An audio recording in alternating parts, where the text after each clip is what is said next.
அதான் பவுல் சொல்லுகிறார், எல்லாரும் பாவம் செய்தோம். பாவம் செய்யாதவங்க இந்த உலகத்தில் யாருமே கிடையாது. ஆதாம் முதல் இன்றைக்கு பிறக்கிற மனிதர்கள் வரை எல்லாரும் பாவம் செய்து தேவ மகிமை அற்றவர்களானோம். நம்மை விட்டு பாவம் செய்யும் போது தேவ மகிமை நம்மை விட்டு போய்விட்டது. ஆதாம் ஏவாளை விட்டு தேவ மகிமை போயிடுச்சு, தேவ பிரசன்னம் போயிடுச்சு. அவனுடைய சன்னிதானத்தை விட்டே அவங்க துரத்தப்பட்டுட்டாங்க. அப்போ அதனாலே பார்த்தீங்கன்னா நாம் அந்த பாவத்தினால் அந்த கேடு அடைந்தோம், தேவ மகிமை இழந்தோம்.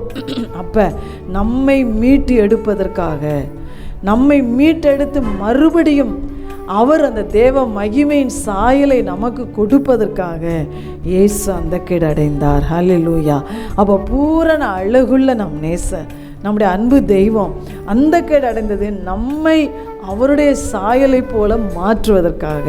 அப்போ இயேசுவை நீங்கள் விசுவாசிப்பீர்கள் என்றால், அவருடைய இரத்தத்தினால் நீங்கள் உங்களுடைய பாவங்கள் கழுவப்படும் என்றால், இயேசு உங்களை அவருடைய இரத்தத்தால் மீட்டு கொண்டு உங்களை நீதிமானாய் மாற்றுகிறார். பாவிகளாய் இருக்கிற உங்களை என்னையும் நீதிமானாய் மாற்றுகிறார்.